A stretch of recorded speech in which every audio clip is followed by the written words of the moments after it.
So my name is Reverend Dr. Ruth Shaver, and I'm a fellow of the Sinai and Synapses organization. And I'm here with Bill Richards, who is an author and a good friend of mine.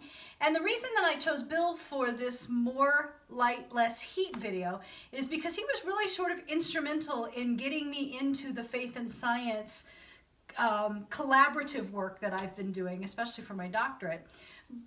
Quick story. In 2008, I had a confirmation class of 9th graders and 10th graders in Western Pennsylvania, and at one point, the two freshmen came into the confirmation class one day, and they said, "Pastor Ruth, why are some of our classmates asking our biology teacher questions about evolution and then telling him that he's going to hell for teaching evolution?" And I said, "Well, let me tell you." But I had to go do some research, and out of that came a vacation Bible school. But the question that came from Bill when I was telling him that story was... As we were sitting and discussing the matter, it brings about, that groups were trying to say, we have to teach, religion in school and so on. I looked at Ruth and I said, if they want to teach religion in school, why can't we teach science in church? And thus was born this Vacation Bible School curriculum that I wrote that became my doctoral project. So Bill is a science fiction author, science fiction and fantasy, and I know he's a man of deep faith because he also belongs to the Freemasons, and part of that means that you believe in a supreme creator and whatnot. And you talk a lot about architecture in your daily life, and you use that language for God quite a bit. But one of the things that struck me as I was working through the two manuscripts that I've edited for you so far is that when your characters use magic, especially your main character, it strikes me that they're manipulating the universe on a quantum level. So how did that come about, and how does that play into your understanding of God and how the universe works? That's exactly right. Basically what I was considering was, how do you make magic work as an overlay upon the world of nature as it was made? And one of the concepts in quantum physics is, as you observe something, you change it. And that extends itself to that if you comprehend something, do you make that real in the universe? So I basically based the laws that I was creating on how the universe would work in this story, and I had to choose a way to make it work, and I decided that basically when they're performing magic, they're making changes in the quantum level, and the dragons themselves actually represent beings who operate on the quantum level themselves. And magic uses some of the energies or the rules on that level and uses that as an overlay over nature, the way things are basically as they are naturally. And hence, therefore, we have the supernatural. And so I basically had to decide, how is this going to interact? And it gave me several different levels there. And one of the things that occurs in this story is that sorcery is kind of the physics of magic. And you are dealing with the direct energies and the direct powers and the rules that actually make things operate. It's kind of a shortcut. But as physics does unveil certain dangerous things in the natural world, sorcery can unveil dangerous things in the magic world. And it's very dangerous to manipulate.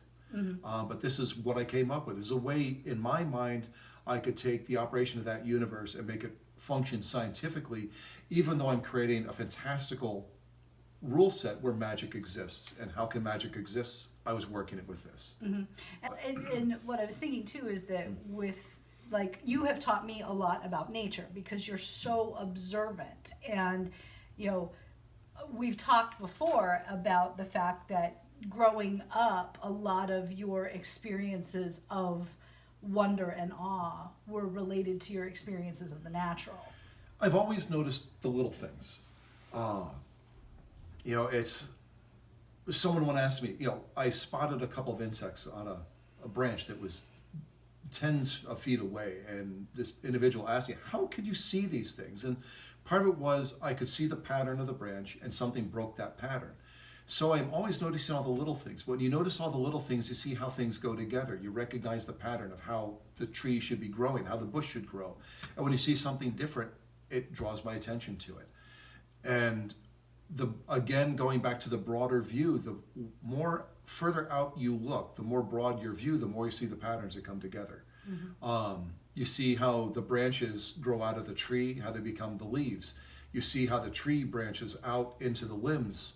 You see how various trees in a forest are growing out of the ground, how the forest comes together and forms basically the verdant green that you see covering the mountains. And you see how the mountains are all lined up together, and you begin to see that there's a pattern here that works together.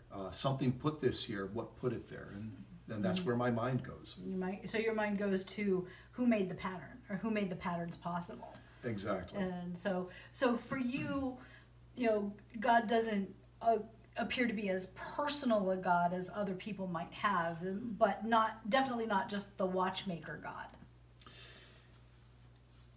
This is a difficult question to answer because, I believe in a supreme being, in God.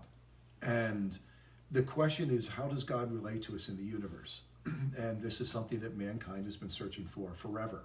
And Girls' kind too. That too. And when you look again at the universe, when you move your point of view out to the structure and all that, and you see how things go together, yes, there's a randomness, but one of the key things to remember is that there's order to randomness, to chaos, and how things seem to come apart, they're coming apart in a certain order.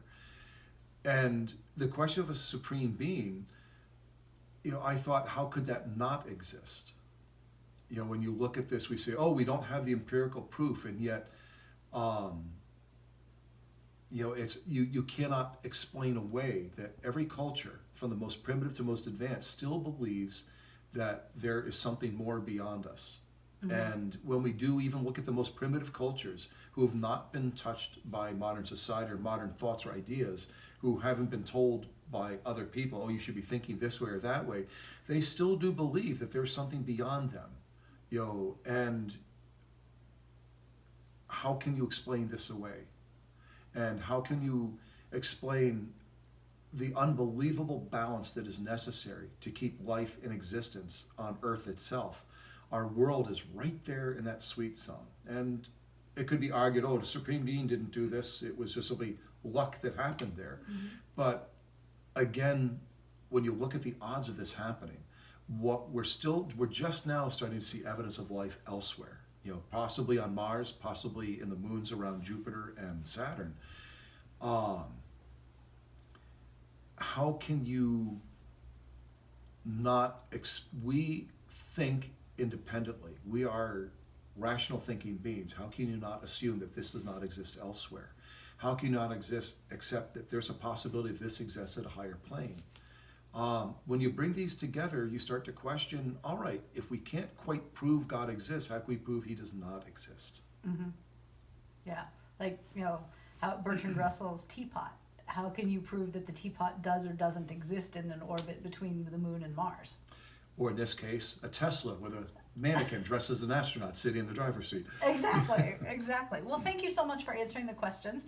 And I'm very happy to have you placed in my life, because I do think that there's a pattern to life, and I don't think I would have done my doctorate in faith and science if you hadn't asked me that question. So, and when you stop and think about those words coming out of my mouth at complete random, who's to say there wasn't some divine inspiration? Just give me a little nudge to make those words come forward. Exactly. To bring your program into fruition and moving where we are. Exactly.